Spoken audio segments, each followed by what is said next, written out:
La ciudad nunca dormía. Sus calles vibraban con el sonido de coches y conversaciones, pero había un lugar donde el tiempo se había detenido, la estación de Arlo. Abandonada y cubierta de sombras, la estación se encontraba al borde de un distrito que había olvidado su existencia. La leyenda decía que la estación estaba maldita, que aquellos que entraban jamás regresaban. Aún así, un grupo de amigos se sintió atraído por el misterio. Eran 5, Laura, la intrépida, Miguel, el escéptico, Ana, la más sensible, y los hermanos Carlos y Javier, siempre en busca de emociones fuertes. Una noche, decidieron que era el momento perfecto para explorar la estación. Con linternas y cámaras, se acercaron a la entrada, una puerta de hierro oxidada, cubierta de enredaderas, que chirrió ominosamente al abrirse. Dentro, el aire era frío y denso, como si la oscuridad lo hubiera absorbido todo. Las paredes estaban cubiertas de grafitis y el olor a moho era abrumador. La luz de sus linternas apenas iluminaba los oscuros pasillos, y en el centro del vestíbulo, un viejo reloj de pared detenido marcaba las 12. El silencio era profundo, roto solo por el sonido de sus pasos y el eco de sus propias respiraciones. «Esto es solo una estación vieja», dijo Miguel, intentando calmar a Ana, que se encogía de miedo. Pero había algo en el ambiente que les hizo sentir inquietos.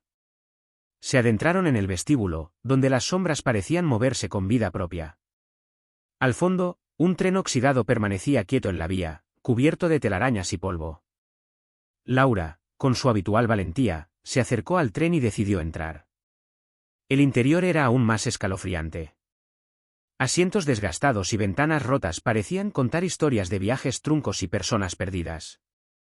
Mientras los demás la seguían, Carlos se detuvo al escuchar un sonido proveniente de un compartimento cercano, un lamento, bajo y sutil, como si alguien estuviera sufriendo.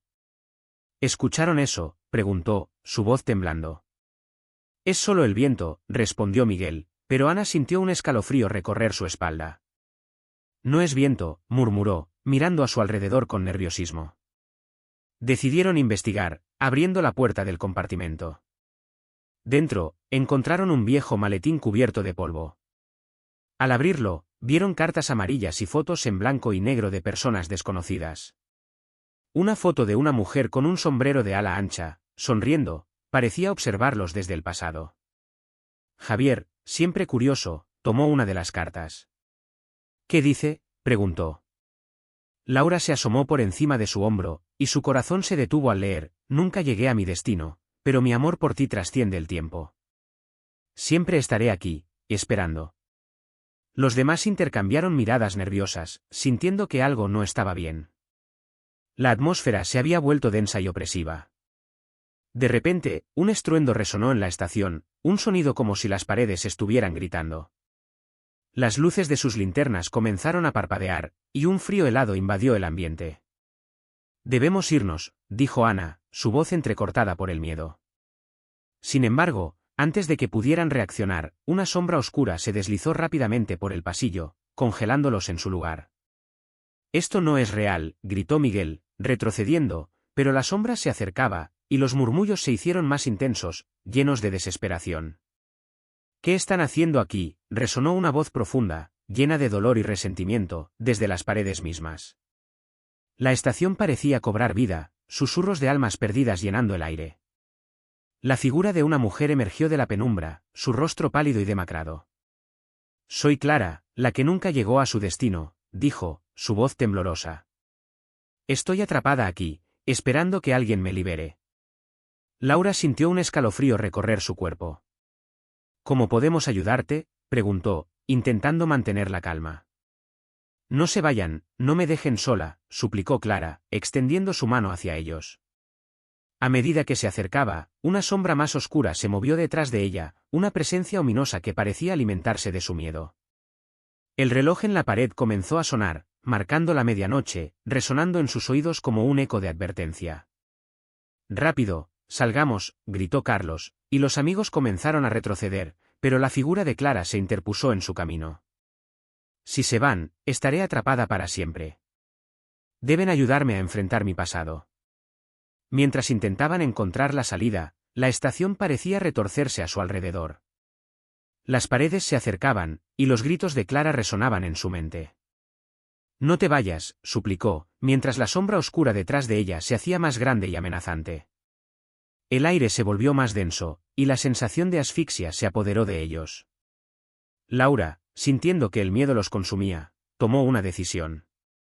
Debemos enfrentar lo que ha sucedido aquí. ¿Cómo podemos liberarte?, preguntó, su voz llena de determinación. Clara sonrió, pero su sonrisa estaba llena de tristeza y desesperación. Deben recordar lo que pasó. Deben enfrentar sus propios miedos para liberarme. En ese momento, Laura recordó la carta y cómo hablaba de amor y pérdida. La atmósfera se tornó aún más sombría mientras recordaban las historias de las personas que habían desaparecido en la estación. Debemos dejar ir el pasado, dijo Laura con firmeza. No podemos quedarnos aquí. Mientras hablaban, la figura de Clara comenzó a desvanecerse, la tristeza en su rostro dando paso a una paz inesperada. Pero la sombra oscura se acercaba, abriendo su boca en una mueca espeluznante, como si intentara devorarlos. Justo cuando el reloj marcó el último repique de la medianoche, la sombra lanzó un grito desgarrador que resonó en la estación. En un impulso, Laura se acercó al reloj. Si el tiempo se detuvo aquí, entonces debemos avanzar, dijo, girando las manecillas con todas sus fuerzas. Con cada movimiento, las paredes temblaban y el aire se llenaba de gritos. No te vayas, clamó Clara, mientras la sombra oscura la absorbía. Laura sintió que su corazón se aceleraba, pero no se detuvo. Con un último giro, el reloj se detuvo y una luz intensa iluminó la estación, haciendo que la sombra retrocediera. Las sombras comenzaron a disiparse, y Clara sonrió por primera vez, aunque su rostro aún estaba lleno de tristeza. Gracias, susurró antes de ser tragada por la luz. En un destello, la estación se desvaneció, dejando a los amigos al borde de un abismo oscuro.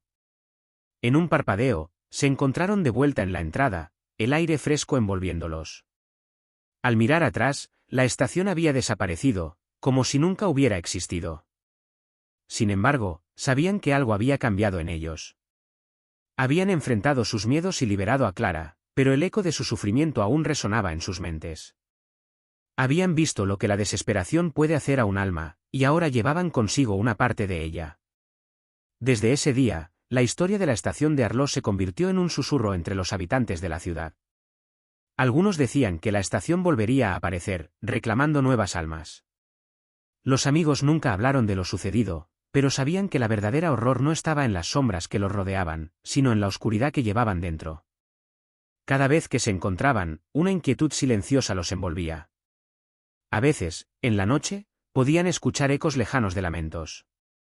Y aunque habían escapado físicamente, sabían que Clara y la estación maldita siempre estarían con ellos, como un recordatorio de que algunos lugares no solo guardan secretos, sino que también encierran miedos que nunca desaparecen por completo.